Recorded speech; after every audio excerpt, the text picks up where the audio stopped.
And now we are getting to one of the topics that made us gather here, because we should also think about the things that are not so good, not only about the positive aspects. So we are getting to the first part of our conference. A couple of years ago, Europeans would have thought that antisemitism is something purely linked purely to history. The generation of our parents lived the terrible era of the Second World War and the First World War, and then of the Holocaust. And after Auschwitz and Treblinka, it looked like Europe has healed from antisemitism. But unfortunately, we are facing something that we call a new antisemitism. We are shocked, but it is a reality that we have to face. So let us start with it, and Monica will introduce our first guest. And it is Mr. Benjamin Steinitz, who is the founder and executive director of the German organization called the Federal Association of Research and Information Departments of Antisemitism, RIAS. And in Germany, this organization consistently and nationally documents anti-Semitic incidents. And Benjamin also took part in formulating an important definition of anti-Semitism by the European Commission, and he is the co-author of the guide for the practical use of this definition. And we are very happy to have you here, and the floor is yours. And I'll just remind you that after the speech there will be a brief debate.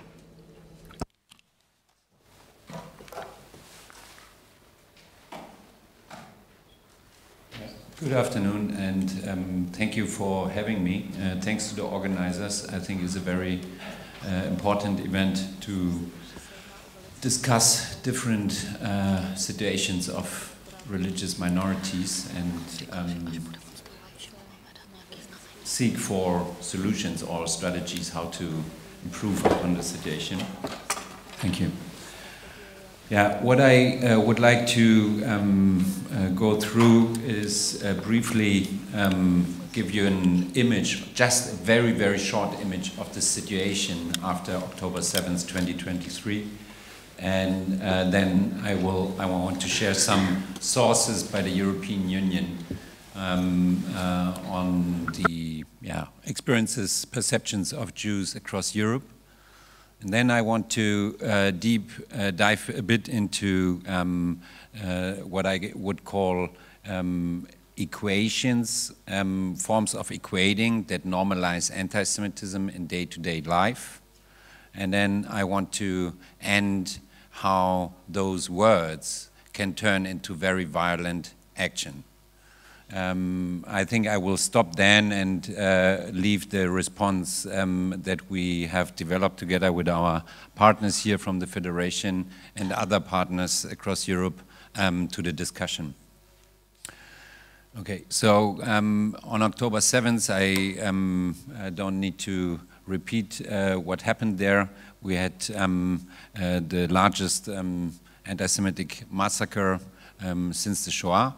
And what is very striking is that the first reaction, especially in Europe and in the US, the first anti-Semitic reaction to it started on the day of the massacre, when the massacre was ongoing. Reports here in Czech Republic, but also in Germany, in Italy, in UK, and France, they came in when the massacre was ongoing. And I tried to find words how to describe it in very few sentences. Mainly, the first reaction was to glorify and to say, okay, this is now the first time that the suppressed Palestinian people get up against the colonial Israeli power. So glorifying, we had reports, we hope they kill millions, not only the 500s at that time. The second reaction, when it came clear that this was really a large-scale atrocity by raping women, killing children, elderly people, and abducting people, Shoah survivors, to the Gaza Strip, was legitimization in terms of, yeah, this is a legitimate resistance. And then when it turned out how serious this was, it became a denial of what took place there. And especially with regards to the atrocities targeting women, we still have in an international community of human rights organizations across the board, we have a denial of the specific gender characteristic violence. The sexual violence that took place on that day is denied, be it on day before yesterday, on the International Day to combat the violence against women, be it a year before, just in the aftermath of 7th of October. Organizations from across the board at the UN or in European context denied that fact. What is the result of this search, immediate search across Europe, is a shrinking space to live a public Jewish life. And this goes from young kids who are told not to show their Jewish identity towards their classmates, to adults who are frequently questioned at their workplace why their government behaves in that way. Jews living in Europe have to justify the action that took place, or the Israelis' response to this atrocity. And this goes through all spheres of daily life. We have boycott movements and direct boycotts against Jewish or Israeli-run entrepreneurs that really goes into the existence, the economic existence of Jews living here for generations, who are asked either you criticize and distance yourself from Israel as a Jewish state, or you become a legitimate target because you are somehow complicit. And this goes into all areas of life. And it was mentioned in the two statements before that some research is calls this a form of new anti-Semitism. We call it Israel hatred or Israel-related anti-Semitism in our terms. And what is very striking here, that this form of anti-Semitism is not a particular problem that you can attach to a group of immigrants, to Islamists. No, it goes across party lines, it goes across political milieus in the left, in the far right. We had reactions from the far right movement in the aftermath of this event, because they saw in the uprising or in this assault some sort of positive energy that they could refer to positively. We have narratives on demonstrations on anti-Semitism vigils in Germany and in UK and France that are directly taken from neo-Nazi groups by denying the Shoah, the atrocities in the Shoah, and comparing it to what is taking place since in the Gaza Strip. This is my next point I want to make. Not the next, keep this in mind, please. I just want to give you some data here. This data was conducted by the Federal Fundamental Rights Agency of the European Commission, and the data shows responses before October 7th. So the data was conducted last year, and it is important to understand that this particular response, so basically almost all respondents European-wide, 96% had encountered anti-Semitism, and yeah, I think since October 7th, this has become really a daily experience. Here the survey asked after certain narratives that Jews have experienced. So maybe I have to clarify this. The respondents of this survey were Jews across, I think, 16 European countries. So I just want to highlight the two. So 78% of the respondents had experienced expressions in their environment in the last 12 months, comparing the Israel's policy to the one that was conducted by the Nazis. So this is the equation I was talking of. And also a conspiracy theories about Jews being held responsible for events they have not caused or done. This goes also in, for example, on with regard to the corona pandemic. I will come to it back in a minute. Then there were questions regarding religious freedom. Respondents who had heard non-Jewish people suggesting that circumcision and or traditional slaughter should be prohibited in their country of residence by member state.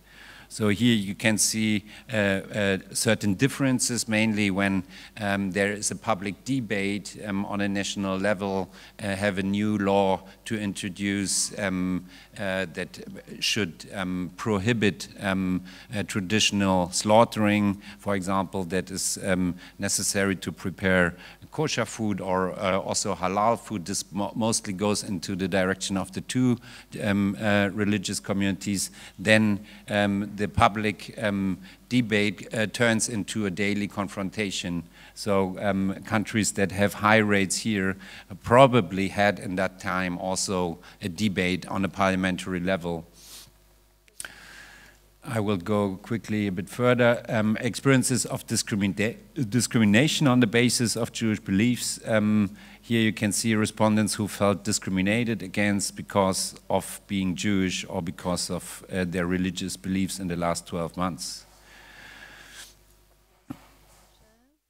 Here the Czech Republic had a very good outcome. Maybe we have to highlight this and on this slide.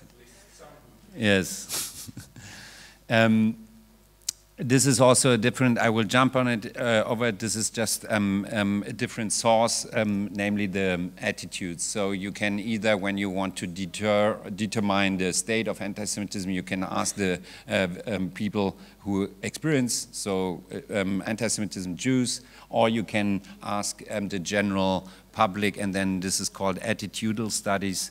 I will not dive into it because I don't have much time. I will continue with some examples that I would call equating anti-Semitism or like it was said in your introduction actually to the topic, that throughout Europe we have a certain consent that anti-Semitism, the way the Nazis committed it, is somehow, immoral or should not be repeated. Yeah? So anti-Semitism has never stopped to exist after the Shoah. So there have been certain communicational strategies to express anti-Semitism without referring positively to the Shoah. And one particular way we observe for the recent, or for many years now, but it comes up in different contexts, is equations. So you take, for example, here you have people in Poland that demonstrate against the governmental measurements containing the COVID pandemic, and they hold a placard that shows, hold on, Impfen macht frei, so vaccinating makes us free, which is clearly a reference to the term that was on many concentration camps. Arbeiten macht frei. The work makes us free. So here the group who is obviously in opposition to vaccinations against the corona pandemic uses that term, portrays themselves as the new victims, and the Polish government as equating the Polish government to the Nazi era. Another form, in the context of the Ukraine situation, we have here in Germany, so you can read the translation at the right. History repeats itself, Jew, unvaccinated, Russian. Because you are today as they were then.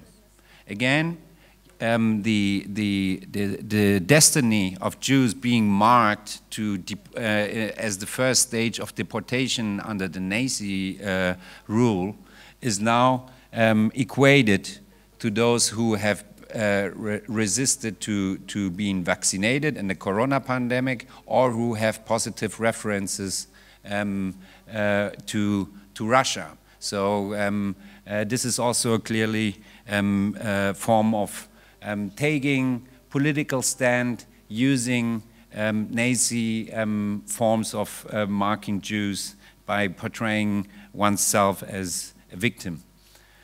We have one particular one that popped up in the Czech Republic, but was posted in Poland from V-Kontakte, and I think the iconography or the imagery stands for itself, showing or portraying the Ukrainian president as over-characterizing him with traditionally understood and learned anti-Semitic characterizations of long noses and being somehow doing something behind and being a bit shady and stuff, and then also at the right, the equation of the swastika together in the coalition of Israel, US, Ukraine, and the NATO, and the Polish word is their axis of evil. We have also references it was mentioned by Michael, we still have hostages in the Gaza Strip, and the youngest of them is queer. He was abducted, not being a year, he became 1 year old when he was in the Gaza Strip. So those posters are torn down across the globe. Wherever those posters are put at, they become a legitimate target to anti-Semitic expressions, like you can see here in the UK, a swastika put on his face, or people who put up those posters are spit at, and it is not allowed to mourn, to show solidarity with the abducted Israelis. This is from Vienna, also a form of equation where we see this for many years, but this is like in the aftermath of October 7th on 21st of October, where the situation of Palestinians is directly equated to the Holocaust.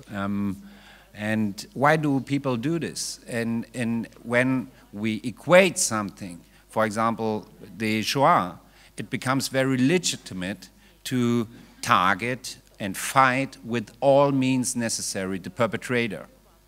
So this is a strategy to legitimate violence, to portray the victims as in that way as the Palestinians, as to equate it with the Jews in the Shoah, legitimizes violence. And then you also have this in totally in other contexts. This, for example, in the proximity, I'm looking at the time. In the proximity to the concentration camp Dachau in Bavaria. This showed up. People who fight for animal rights. They put "Stop the Animal Holocaust, be vegan," just next to the concentration camp where people were interned, deported, and killed by thousands.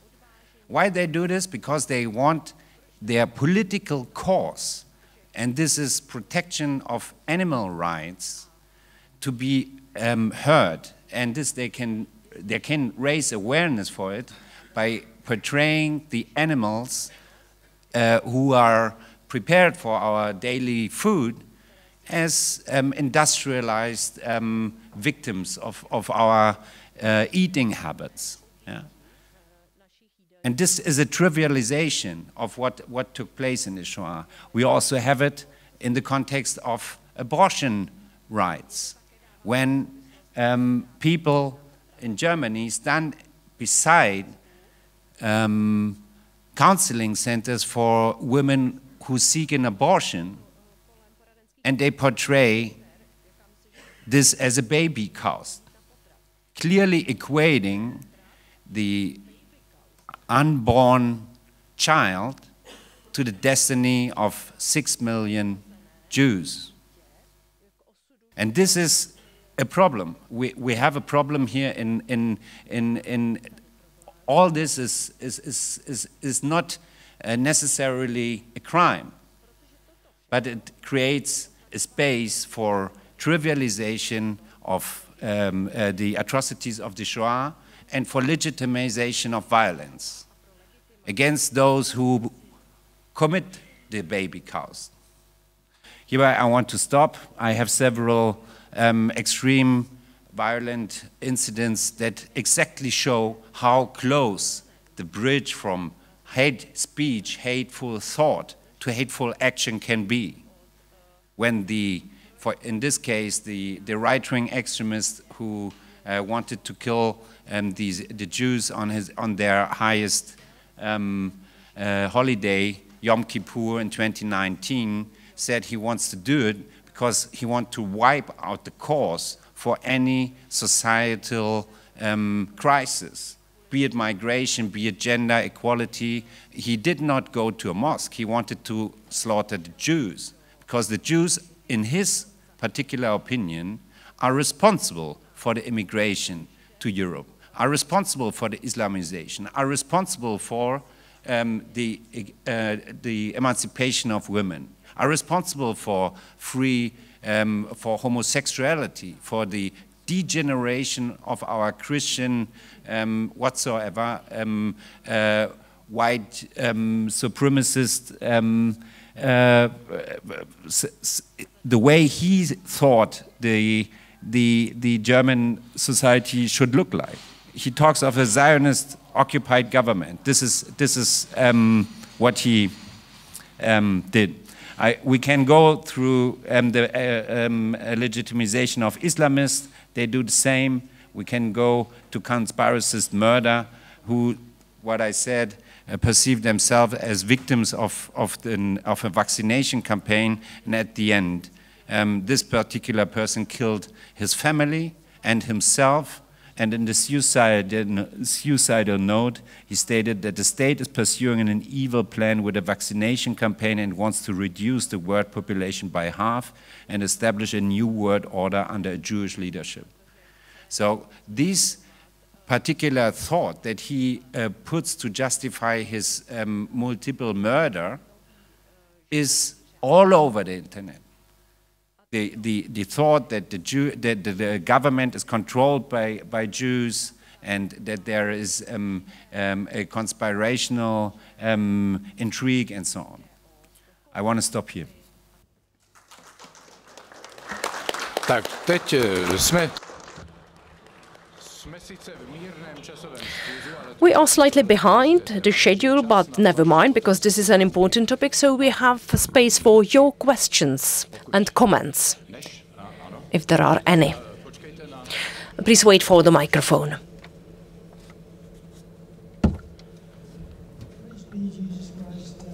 I'm going to talk in English. I was born in the Czech Republic. and lived in Australia for 30 years, so I'm a citizen of both countries. My name is Peter Dörner, Petr Dorina we say in Czech. I just want to say, I've got it written down, but I'm not going to read it because it's too long. There's only really one thing I want to say is that I'm a Catholic and I believe in Jesus Christ. He's our God and Savior, not only ours, but He is a Savior and God for everybody. A otázka, já vám do toho musím skočit. Yeah. Otázku. What is the question, please? Germany, I didn't quite understand everything that you said, but are you for abortion or against? Aha. Okay. Opinion on abortion. Point blank. My se omlouváme, ale We are sorry, but this is not the space. So that's all I want to say, okay? Jo, to je... tady není teď pro... But we do not have space for these types of questions. Během celé téhle konference, nebo té první části During this conference, or at least during this first part of the conference, we do not focus on theological questions or this type of questions. What we have said was that antisemitism, new antisemitism uses these topics. So everyone has the right to their own opinion. Everyone has the right to their own opinion, but we will not focus on theological questions or questions of this type. I can see another question, and please, we want your questions to really relate to religious freedom and new antisemitism.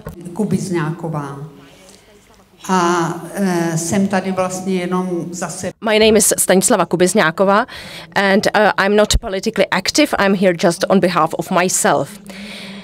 But since I've always been interested in politics, I have heard for a few years the information that a Jewish child cannot go to state schools in France because the child would be killed. And I was shocked when I heard this for the first time some 5 years ago. And I heard this when I met friends during some flood seminars. And I also heard, and I'm not sure whether this is true, that a German rabbi had informed Chancellor Merkel about this situation, about the rise of antisemitism already many years ago. And that's why I'm disappointed to hear that this wave of antisemitism is something new.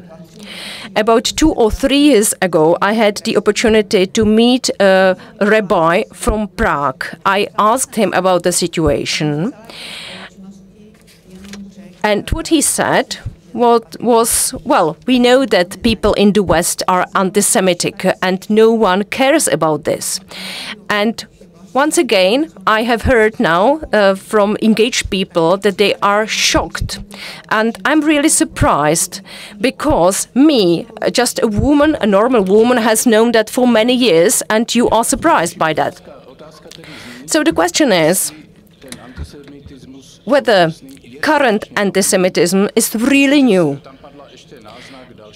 And there was a sign of another question in what I heard, whether you could compare it. Where in Europe is the situation the worst?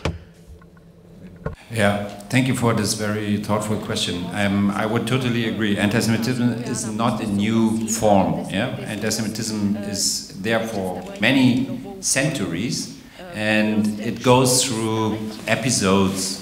And the current one is one of the worst since the Shoah. It has never been that visible because people are encouraged to express their anti-Semitic sentiments by demonstrations that are taking place all over Europe, by international laws. We just talked about it. I certainly think there is an international community that is really isolating Israel in terms of its right to defend itself against terror attacks. And I think that people feel emboldened to certainly express their own beliefs, and this really is to the negative effect of Jews living in Europe. And this is definitely not a new phenomenon. We had it in 2014, we had it in 2021, 29. Whenever there is a crisis in the Middle East, things start getting worse for Jews in Europe and the diaspora as well. The first time now was that it isn't the reaction of the Israeli government that sparked that violence. It is the massacre itself.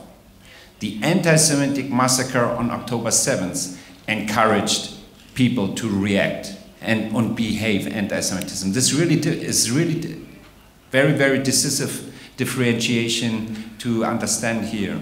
And yeah, certainly I could talk at least for an hour on ways where I think that currently Jewish life, there, as I said on the first slide, is definitely restricted under these conditions. People, and France is a very, very serious situation.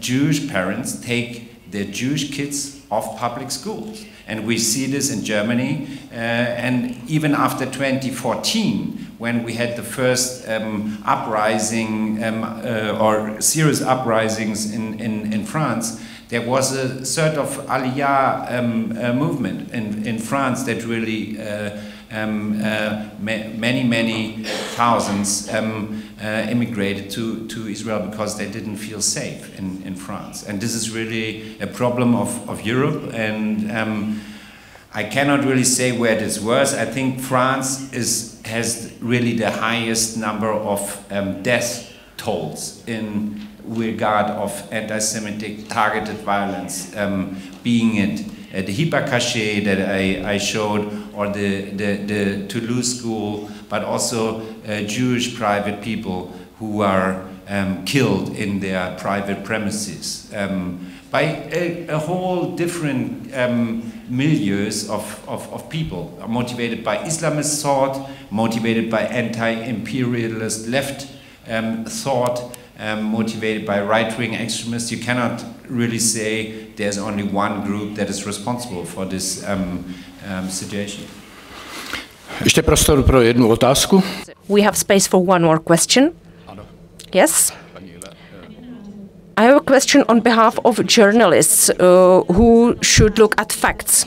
How can you prove the rise of antisemitism? We have seen that after the 7th of October 2023, there has been a rise, but it had existed here before. And we think that the rise started already before in relation to the migration crisis. For example, in Germany, there were attacks against Jews, and in France, there were also attacks before the 7th of October. So where can we find specific facts, and what do you think is the relation between the influx of people from different cultures? Because they clearly declare their hatred towards Jews or non-believers.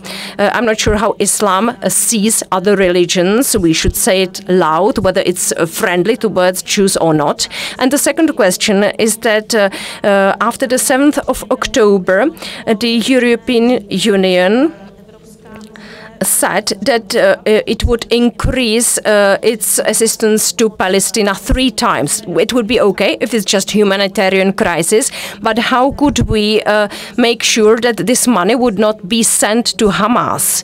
Because Hamas is absolutely everywhere in Palestine today. Thank you. I would like to just add a few words. Most people think that the new anti-Semitism is related to the wave of immigrants. What do you think about this? So first of all, thank you for this question. I appreciate it. We have several sources to measure the increase. We have police statistics, we have civil society statistics in the Czech Republic, the Federation of Jewish Communities is compiling a report on the manifestations of anti-Semitism here in the Czech Republic. It was published a few months ago for the recent year. We in Germany do this. In other countries it is done. We as a consortium found the European Network on Monitoring Anti-Semitism. I can give you my card. We can discuss more on this method to register and record anti-Semitic incidents. If you do this work over, let's say, like we do it now in Germany, over 10 years, and you have an increase of the daily ratio of anti-Semitic incidents that are reported to you from 7 a day to 32 a day, you can probably say that you can count an increase. And this increase, in our case, in the first weeks by 320%, you could find this all over Europe. You could see it in France by 1,000%. In the Czech Republic, I think by 400% in the first months. In Austria, the same. Everybody, and I'm talking now of civil society organizations and the state official statistics alike, realized that increase. So I'm talking about facts, and I can share more information with you in a break. Yeah? Towards the question with immigration and Islamic thought, certainly we have anti-Semitism in all societal spheres, and it is it takes different shapes, and it also maybe has a different quality in different areas. I would certainly, for the German context, I'm not an expert so much for the Czech context, but for the German context, I can say a threat to the physical existence of Jews or Jewish communities comes from right-wing extremists and Islamists. But the far more concerning aspect that we observe since 7th of October, and even before, you are totally right, this never started on October 7th, but it gave a really much more visible aspect to this. The far more concerning aspect with regard to democratic values and where the democratic center stands comes from liberal and anti-imperialist left post-colonial inspired thought. When there was a recent study that showed that the slogan "Free Palestine from German Guilt," which you see on so many demonstrations since October 7th, and 47% of the German population in that study at least partly supported that sentence. This is a right-wing narrative to make a Schlussstrich under the German history, and it is now it is taken over by left and democratic thought.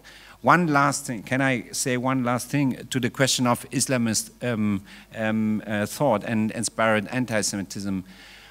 In October 2023, there was an imam in Bavaria who had a prayer in a mosque, and he called in this prayer to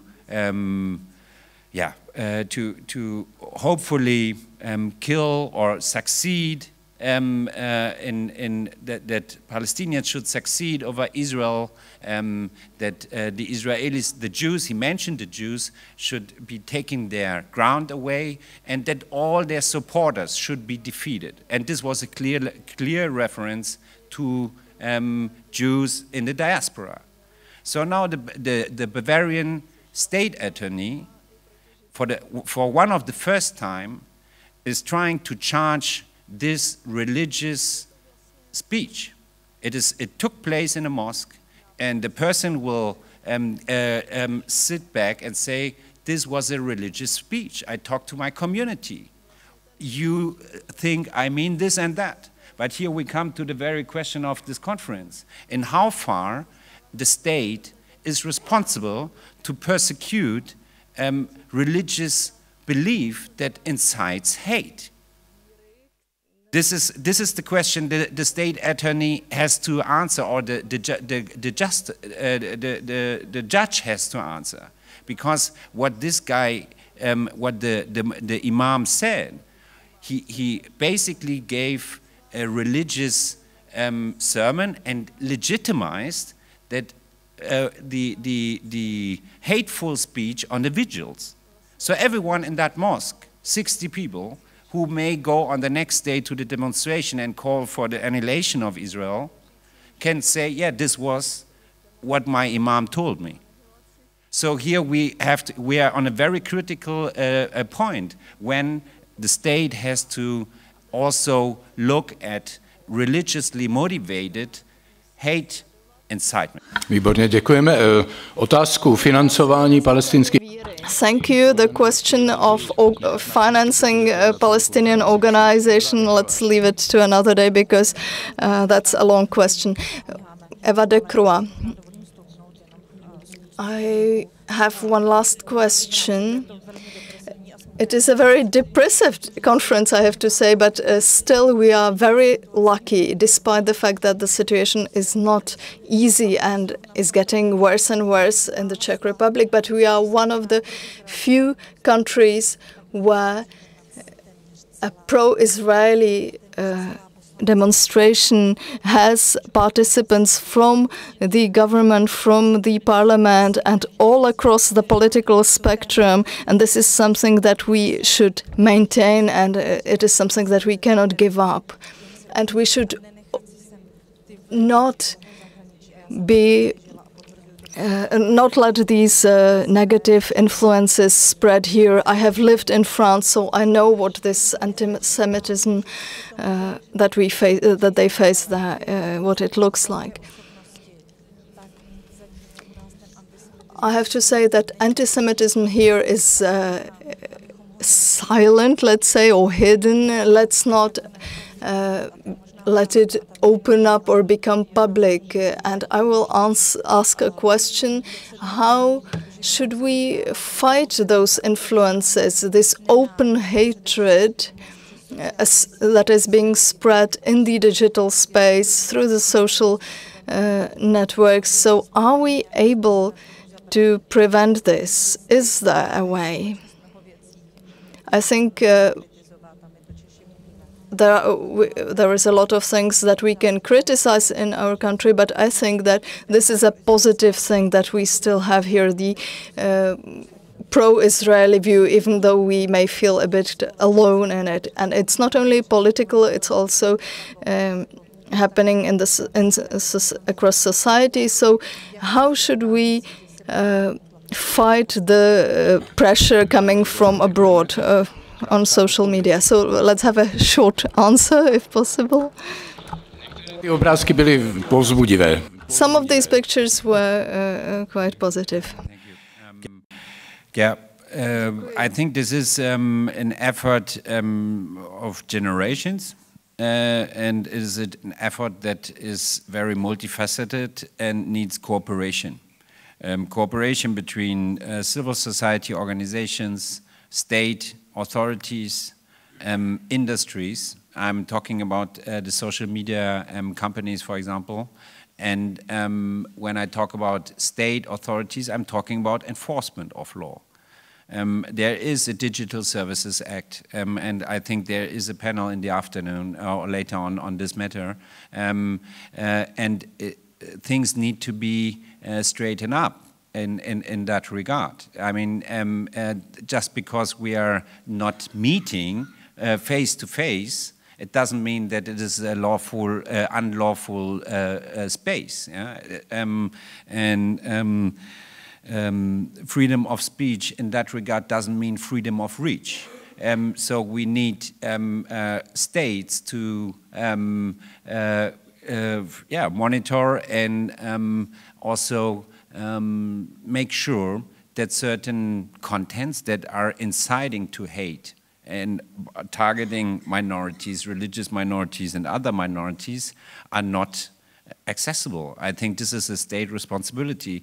What we can do, what we do with the Federation of Jewish Communities in the Czech Republic and Vienna, the Jewish community in Vienna and the Jewish initiative in Poland and other areas of Europe, we are binding our efforts together to have a proper documentation.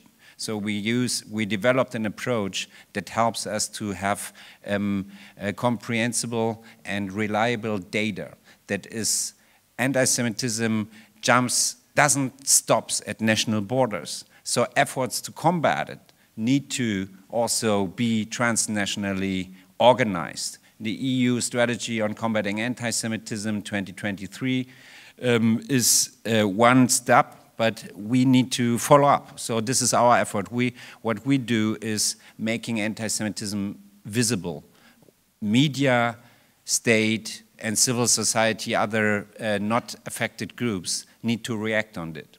And we provide data. Yeah? This is mainly our function. Tak děkujeme, Benjamin Steinitz. Thank you, Benjamin Steinitz. Asi všichni cítíme. I think we all feel that we could stay here for hours and to continue discussing this, and it is certainly not the last time, but now we have another point of the program.